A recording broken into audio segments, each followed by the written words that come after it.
Hello friends, कैसे हैं आप सब। आज के हम इस वीडियो में बात करेंगे एरेका पाम के बारे में, जिसको कि हम और भी नामों से जानते हैं, जैसे कि golden palm, bamboo palm, butterfly palm. तो जो इसके नाम हैं, इनके नामों से आपको बिल्कुल भी कंफ्यूज नहीं होना है, क्योंकि जिस तरह से मैं बताऊंगी उस तरह से अगर आप अपने प्लांट की केयर करेंगे तो आपका जो प्लांट है वो हेल्दी भी रहेगा और उसके साथ ही साथ इसकी ग्रोथ भी बहुत अच्छी होगी। और जो छोटी छोटी मिस्टेक्स हैं इनको लगाने के टाइम पर, या फिर जैसे आपके मन में जितनी भी क्वेरीज़ होती हैं, डू एंड डाइज होते हैं, जो भी सवाल है, वो सारी चीज़ों को मैं आज की इस वीडियो में क्लियर करूँगी। तो इसके लिए आप मेरे जो वीडियो है उसको लास्ट तक ज़रूर देखिएगा, और जो वीडियो अच्छा लगेगा तो वीडियो को लाइक कीजिएगा और चैनल को सब्सक्राइब करना बिल्कुल मत भूलिए। और अगर ये वीडियो हेल्पफुल है तो इसको शेयर भी ज़रूर कीजिएगा। फ्रेंड्स, जो ये हमारा प्लांट होता है इसको हम घर के अंदर और घर के बाहर दोनों ही जगह लगा सकते हैं। और इसकी सबसे अच्छी खास बात ये होती है कि घर में लगाने के बाद में ये जो घर की एयर होती है उसको क्लियर करता है, साफ़ करता है। तो जो एयर में जो गंदगी होती है, हम जो आजकल जो नए नए इंस्ट्रूमेंट आते हैं जिनको हम लगाते हैं घर में एयर प्यूरीफायर के लिए, तो ये जो प्लांट होता है ये उस चीज़ का काम करता है। और जैसे कि आपको मालूम है कि ये जो प्लांट है इसको हम घर के बाहर और घर के अंदर दोनों जगह पे लगा सकते हैं। घर के बाहर लगाने से ये कम से कम 7 से 10 फीट तक की हाइट ले लेता है, और घर में लगाने के बाद में इसकी हाइट आप जिस तरह के प्लांट में या जिस तरह के पॉट में आप लगाएंगे उस तरह से इसकी हाइट रहती है। और इसकी जो पत्तियां हैं इनका कैसे ख्याल रखना है, क्योंकि बहुत सारे लोग इस चीज़ से परेशान रहते हैं कि वो कितना भी हेल्दी प्लांट नर्सरी से लेकर आ जाएं, उसके बावजूद बहुत ख्याल रखने के बाद में भी उनका जो प्लांट है वो मर जाता है। तो आज हम बात करेंगे कि इसका किस तरह से केयर करना है, इसको किस तरह से रिपोर्ट करना है, और इसमें इसकी मिट्टी, इसकी पानी के साथ साथ इसको रखने की जो जगह है वो भी बहुत मेन है कि इसको कैसी जगह पर रखना चाहिए जिससे हमारा जो ये प्लांट है बिल्कुल भी मरे नहीं और हेल्दी हो। हेल्दी होने के साथ साथ में इसकी ग्रोथ बहुत अच्छी हो। तो जैसा कि सारे लोगों की शिकायत होती है कि जो उनका एरेका पाम होता है तो वो बहुत अच्छा होता है हेल्दी प्लांट लाने के बाद में भी, उसके साथ में प्रॉब्लम ये होती है कि उसकी पत्तियां पीली हो जाती हैं, और पीली पड़ने के साथ साथ धीरे धीरे उसकी जो जो प्लांट है वो मर जाता है। तो हमें सबसे पहले कि हमें इसकी ग्रोथ के लिए, इसकी ग्रीन लीव्स के लिए और इसको किस जगह पर रखना चाहिए, तो हमें इन बातों पे ध्यान देना है। जैसे कि आप देख रहे हैं मेरा एरेका पाम है, इसमें देखिए नई नई लीव्स निकल कर आ रही हैं और ये बहुत ही हेल्दी है। तो इसी तरह से हम जब नर्सरी से भी पौधा लेकर आते हैं तो हम ध्यान रखते हैं कि हम ऐसा ही हरा भरा पौधा लाएं, और इतना ध्यान रखने के बाद में भी जब वो पौधा घर में आकर मर जाता है तो बहुत दुख होता है।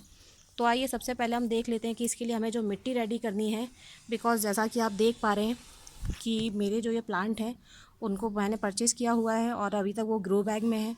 तो आज मैं उनको ग्रो बैग से निकाल कर पॉट में ट्रांसफ़र करूँगी, और पॉट में ट्रांसफ़र करने के साथ साथ मैं आपको डिटेल में बताऊँगी कि इसके लिए मिट्टी कैसी होनी चाहिए, हमें पानी की मात्रा कितनी रखनी चाहिए, इसको किस जगह पर रखना चाहिए, और इसकी ग्रोथ के लिए किस तरह की खाद देनी चाहिए, और जो फर्टिलाइज़र हम घर में यूज़ करेंगे या जो केमिकल फर्टिलाइज़र हम यूज़ करेंगे उन सबको मैं आपको डिटेल में 1 बाय 1 बताऊँगी।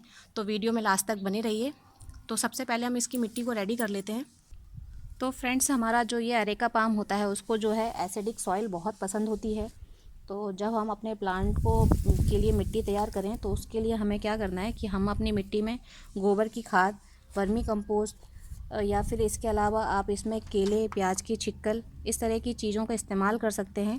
और आपको जो केले और प्याज की छिक्कल हैं, सूखे हुए प्याज के जो छिलके होते हैं वो आप इसमें डालेंगे तो इसकी मिट्टी क्या होगी, एसिडिक बनेगी। और एसिडिक बनने के साथ साथ में ये जो हमारा पौधा होगा उसको जो नाइट्रोजन भरपूर मात्रा में मिलेगी, और जब पौधे को नाइट्रोजन मिलेगी तो इसकी ग्रोथ बहुत अच्छी रहेगी। तो इसकी मिट्टी रेडी करते टाइम मैंने जैसे कि अपनी मिट्टी में गोबर की खाद मिलाई हुई है, तो ऐसे ही आप भी अपनी मिट्टी में या तो गोबर की खाद मिलाई है या फिर वर्मी कंपोस्ट मिला लीजिए। और इसके साथ ही साथ हम इसके पॉट में नीचे एक हिस्सा मिट्टी का डालने के बाद में हम इसमें थोड़े से प्याज के छिलके डालेंगे, जिससे कि हमारे जो पौधे की जो नाइट्रोजन की जो रिक्वायरमेंट होगी वो फुलफ़िल हो जाएगी। तो चलिए इसको पॉट में डालते हैं। देखिए, जैसा कि मेरे पास में एक ये पॉट है, मैंने इसको होल करके रेडी किया हुआ है। अब हम इसमें एक पत्थर लगा देंगे जिससे कि जो पानी का ड्रेनेज है वो अच्छा बना रहे और पानी आराम से इसमें से बाहर निकलता रहे। ये मेरे पास में पत्थर है और ये मैं इसके होल के ऊपर रख दूँगी जिससे इसके होल ब्लॉक ना हो पाए और जो एक्स्ट्रा वाटर होगा वो आसानी से बाहर निकलता रहे। अब इसी के ऊपर हम अपनी मिट्टी डाल देंगे। तो कुछ इस तरह से एक लेयर हमने अपने पॉट में मिट्टी का डालकर रेडी कर लिया है। हमारे एरेका पाम के लिए। ये देखिए, ये हमारा इतना बड़ा पौधा है और पौधे की जो नाइट्रोजन की जो नीड है उसको हम प्याज के घर के जो छिक्कल निकलते हैं इनको आप वेस्ट समझ के नहीं, अपने किचन से निकालिए और इस्तेमाल कीजिए। और जो केले की छिक्कल है, अगर आपने पहले से अपने घर में एरेका पाम लगा रखा है तो उसको साइड से थोड़ा सा गुड़ाई कीजिए 2-2 इंच करके, और उसमें ये प्याज के छिक्कल या केले के छिक्कल हैं उनको छोटा छोटा तोड़ के उसमें दबा दीजिए। तो इससे जो पौधे की जो नाइट्रोजन की रिक्वायरमेंट है वो पूरी हो जाएगी और आपको बिल्कुल भी उसके लिए किसी तरह की नाइट्रोजन की रिक्वायरमेंट के लिए कुछ भी इसमें और डालना नहीं पड़ेगा। इसी से इसकी रिक्वायरमेंट पूरी हो जाएगी। इसमें हम थोड़ी सी मिट्टी और डालेंगे और इसके बाद हम अपने पॉट को, इसमें जो हमारा ट्री है उसको हम रख कर देखेंगे कि इसमें और कितनी ज़रूरत है मिट्टी की, और उसके बाद हम अपने प्लांट को इसमें लगाएंगे।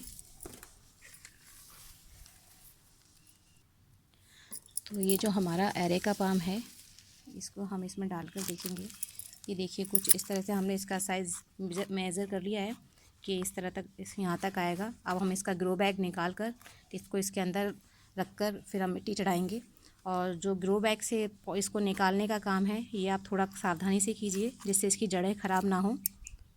तो इसके लिए सबसे पहले आप अपने जो ग्रो बैग है उसको ले लीजिए, चारों तरफ से उसकी मिट्टी को हल्के हल्के हाथ से दबाइए। और दबाने के साथ ही आप देखिए कि अगर आपकी, मैंने इसमें 2 दिन पहले से ही पानी नहीं डाला हुआ है, सूखी मिट्टी होने की वजह से जो हमारा जो प्लांट है वो आसानी से बाहर निकल आएगा। और बाहर निकालने के साथ ही मैं आपको बताऊंगी कि इसमें हम एक पेड़ से दूसरा पेड़ कैसे बनाते हैं। ये देखिए, कुछ इस तरह से हमारी ये मिट्टी बाहर निकल रही है और आप देखिए कि इसकी जो मिट्टी है वो काली मिट्टी है, देखिए, जो कि बहुत सख्त है। इस मिट्टी को निकालना बहुत ज़रूरी है। अगर हम इस मिट्टी को नहीं निकालेंगे इसमें से तो जो हमारा प्लांट है उसकी जो रूट्स है वो सख्त हो जाएंगी और अच्छे से ग्रोथ नहीं कर पाएंगी। तो हमें इस मिट्टी को निकालना ही पड़ेगा। फ्रेंड्स, बहुत कोशिशों के बाद भी हम इसको इस ग्रो बैग से नहीं निकाल पाए। हम लोग कोशिश कर रहे थे कि हम इसको ग्रो बैग को अच्छे से निकाल लें, बट अब ये जब नहीं निकल रहा है तो हमें इसको कट करना पड़ेगा। हम इसको कट करके ही बाहर निकालेंगे, बिकॉज़ जो ये है ग्रो बैग से निकलने के लिए रेडी नहीं है, बिकॉज़ इसकी जो मिट्टी है वो बहुत ठोस हो रखी है जिसकी वजह से ये नहीं निकल पा रहा है। तो हम इसको सीज़र की हेल्प से कट कर देते हैं और कट करके फिर हम इस प्लांट को इसमें से बाहर निकालेंगे। तो कुछ इस तरह से हमने अपना एरेका पाम निकाल लिया है ग्रो बैग के अंदर से। आप इसकी देखिए, इसकी रूट्स बहुत शानदार हैं। और अब हमें क्या है, ये जो मिट्टी है जो इतनी सख्त हो रखी है इसको हम पहले कोशिश करेंगे कि ये हाथ से आसानी से निकल आए, लेकिन हम अपनी जड़ों को भी डैमेज नहीं कर सकते हैं। तो इसके लिए पहले हम इसको हाथ से कोशिश करेंगे आराम से कि ये धीरे धीरे निकल जाए। अगर ये नहीं निकलेंगी तो हमें इसको पानी में डालकर रखना पड़ेगा जिससे इसकी ये जो मिट्टी है ये फूल जाए, और मिट्टी फूलने के बाद में हम इसको आसानी से जड़ों से निकाल सकें। फ्रेंड्स, बहुत कोशिशों के बाद हमने इसकी इतनी मिट्टी निकाल पाई है। और एक चीज़ जो कि मैं आपको बताना चाहूँगी कि कभी भी नर्सरी से जो आप पौधा लेकर आते हो उसी की मिट्टी में कभी भी इस तरह के प्लांट्स को हमें नहीं लगाना चाहिए, क्योंकि ये मिट्टी इतनी सख्त होती है जो प्लांट की जो जड़ें होती हैं उनको डेवलप ही नहीं होने देती हैं। तो इस मिट्टी को हटाना बहुत ज़्यादा ज़रूरी है। तो अगर आप पौधा नर्सरी से लेकर आते हैं तो मिट्टी ज़रूर चेक कीजिए और उसके बाद में उस मिट्टी को हटाने के बाद में ही दूसरे पॉट में लगाइएगा। फ्रेंड्स, बहुत कोशिशों के बाद भी हम इसकी मिट्टी निकालने में कामयाब नहीं हुए हैं। ये देखिए, ये बहुत अच्छा और सुंदर पौधा है। तो अब हमने इसको एक बकेट में, देखिए, पानी डाल के हम इसको रख देंगे। जैसा कि मैंने आपसे कहा था कि अगर आप हाथ से आसानी से निकाल सकते हैं तो हाथ से निकालिए, अदरवाइज़ आप इसको पानी में थोड़ी देर के लिए छोड़ देंगे तो जो इसकी मिट्टी है वो फूल जाएगी, और मिट्टी फूलने के साथ ही ये आसानी से निकल आएगा। क्योंकि ज़्यादा इसके साथ में छेड़खानी करेंगे तो इसकी जड़ जो है वो डैमेज हो जाएंगी, और अगर जड़ें डैमेज हो जाएंगी तो हमारा प्लांट ख़राब हो जाएगा, जो कि हमें नहीं करना है। तो मैंने इसको इस तरह से डिप कर दिया है पानी में, कुछ इस तरह से, और ये अभी पानी में हम इसको छोड़ते हैं करीब 5 से 10 मिनट के लिए। देखते हैं कितनी देर में ये सोख हो जाएगा और इसकी मिट्टी छूट जाएगी। तो फ्रेंड्स, ये मेरे पास में जो मेरा दूसरा एरेका पाम था उसको मैंने सेपरेट किया है। तो देखिए, जैसे कि ये हमारा प्लांट था, इसमें से हमने 1 से 2 पेड़ बना लिए हैं। तो अगर आप इनको 2 अलग अलग पॉट में लगा देंगे तो ये आपके 2 पेड़ रेडी हो जाएंगे। और हमें इसको कम से कम 1 साल तक दूसरे पॉट में रिपॉट नहीं करना है, क्योंकि 1 साल का समय इसको लग जाएगा और पेड़ और अच्छी जड़ें बनाने के लिए। और जो इससे पहले वाला हमारा पौधा था उसको हमने बकेट में पानी में सो करने के लिए छोड़ रखा हुआ है। ये देखिए, तो ये जो हमारा दूसरा वाला पौधा है इसकी जड़ें हम आसानी से निकाल पा रहे हैं, मिट्टी से इसकी जड़ें आसानी से निकाल पा रहे हैं। तो इसको हम अपने इस वाले पॉट में डालने की कोशिश करेंगे। तो फ्रेंड्स, कुछ इस तरह से मैंने अपने दोनों पौधों की जड़ों से मिट्टी हटा दी है। अब हम इसको बकेट के पानी में थोड़ा सा अच्छे से वॉश करेंगे। तो फ्रेंड्स, कुछ इस तरह से हमने अपने एरेका पाम जो है इसकी जड़ों को वॉश कर लिया है और मैं अपने दोनों जो प्लांट हैं एक ही पॉट में लगा रही हूँ। आप चाहें तो इनको अलग अलग पॉट में लगा सकते हैं। और इसके साथ ही जो एरेका पाम है इसको रखने के लिए आपको इसको फुल सनलाइट में नहीं रखना है, इसको सेमी शेड एरिया में रखना है। और सेमी शेड एरिया में रखने के साथ साथ आप इसको घर के अंदर रख सकते हैं। जहाँ पे सनलाइट पड़े आप वहाँ इसको रख दीजिए, लेकिन जहाँ सीधी धूप पड़े, सीधी धूप वाली जगह पे इसको नहीं चाहिए। ये छाया में रहने वाला पौधा है और अगर आप इसको छाँव में रखेंगे तो ये बहुत ही खुशी वहाँ पर रहेगा और इसमें कोई दिक्कत नहीं आएगी। तो देखिए, इस तरह से हमने इसको बिल्कुल सेंटर में फिट कर दिया है और इसको मैं 1 इंच जगह खाली छोड़कर और मैं इसको पूरा सेट कर दूंगी। और इसके बाद में जब हमारा पौधा अच्छे से सेट हो जाएगा तो ये रिपोर्ट हो गया है। अब इसके साथ ही हमें इसको कहाँ रखना है और इसमें जो खाद है, क्योंकि जो एरेका पाम होता है उसकी जो ये स्टेम है, स्टेम में ही मैक्सिमम टाइम देखा गया है कि जो इसकी बीमारी जो वजह होती है वो इसकी स्टेम होती है, इसी में होता है जो भी कुछ होता है। तो इसमें किस तरह का पेस्टिसाइड लगाना चाहिए। तो फ्रेंड्स, जैसा कि मैं आपको बता रही थी कि इसकी जो स्टेम है हमें इसी में पेस्टिसाइड लगाना चाहिए, क्योंकि इसकी जो बीमारी होती है इसके स्टेम में ही होती है। तो इसके लिए आपको चाहिए कि आप 1 ग्राम जो फंगीसाइड है उसको 1 ग्राम जो इंसेक्टिसाइड है उसमें मिलाएं और उसका पेस्ट बनाकर आपको क्या करना है, उसको आप एक ब्रश की हेल्प से उसकी स्टेम जो है स्टेम में कोट कर देंगे। और ये जो प्रोसेस है ये आपको 10 से 15 दिन में रिपीट करना है। और रिपीट करने के साथ ही जो आपके जो ये पौधा है इसमें जो ये इन्फेक्शन हो जाता है इसके स्टेम में वो ख़त्म हो जाएगा। और उसके साथ ही जो ये एरेका पाम है, जैसे आज मैंने इसको रिपोर्ट किया है तो आज मैं इसको अच्छे से पानी दूंगी। आपको इसको जब भी पानी देना अच्छे से दें, लेकिन 3 से 4 दिन में केवल एक ही बार इसको पानी देना है, ज़्यादा पानी इसको नहीं देना है। और ये जो पौधा है इसको ह्यूमिडिटी बहुत पसंद है, तो आप इसको ऐसी जगह पर रखिए जहाँ इसको ह्यूमिडिटी मिले और इसको ओवर वाटरिंग से बिल्कुल बचाएं, क्योंकि ज़्यादा पानी डालने से ये पौधा जो है वो ख़राब हो जाता है। और जो ये पौधा है इसमें आप क्या कर सकते हैं नाइट्रोजन की रिक्वायरमेंट के लिए, और वैसे भी आपको करना ही चाहिए, आप इसमें महीने में कम से कम एक बार जो हमारी यूज़ की हुई चाय पत्ती होती है उसको आप इसमें डालेंगे। और महीने में एक बार मैग्नीशियम सल्फेट जो होता है उसके घोल से इसको मिला दीजिए। और आप इसमें डेली पानी मत डालिए, लेकिन आप इसकी जो लीव्स हैं इसकी लीव्स में आप क्या करेंगे, बोतल से पानी का स्प्रे कर देंगे, इसको मिला देंगे।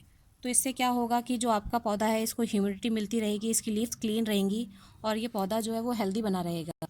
और इसी के साथ अगर आप इसमें अगर चाय पत्ती का ना डालें और इसकी जगह आप इसमें जो सीवीड ग्रैन्यूल्स आते हैं वो जैसे कि इसके साइड्स में है गड्ढा करके, और उसमें 1 से 2 चम्मच के करीब अगर आप ये डाल देंगे तो बहुत अच्छा रहेगा। और इसके साथ साथ एक सीवीड माइक्रो न्यूट्रिएंट्स आता है लिक्विड के रूप में, वो आप अपने गमले में डालेंगे 5 ग्राम 1 लीटर पानी में मिक्स करके। तो उससे क्या होगा, और ये जो चीज़ें हैं आपको केवल महीने में एक बार करना है, बार बार नहीं करना है।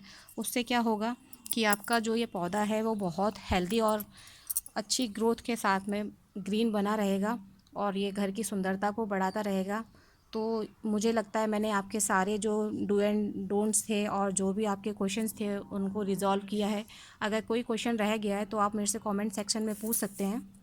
और जैसे कि आप देख पा रहे हैं ये जो मेरा दूसरा वाला पौधा है इसको मैंने अभी भी पानी में डिप करके रखा हुआ है।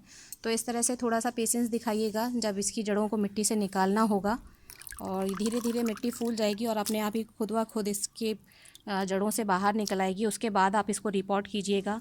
तो फ्रेंड्स, ये जो था आज का मेरा वीडियो, अगर आपके लिए हेल्पफुल है और आपको पसंद आया तो वीडियो को लाइक कीजिए, चैनल को सब्सक्राइब कीजिए। Thank you, bye bye.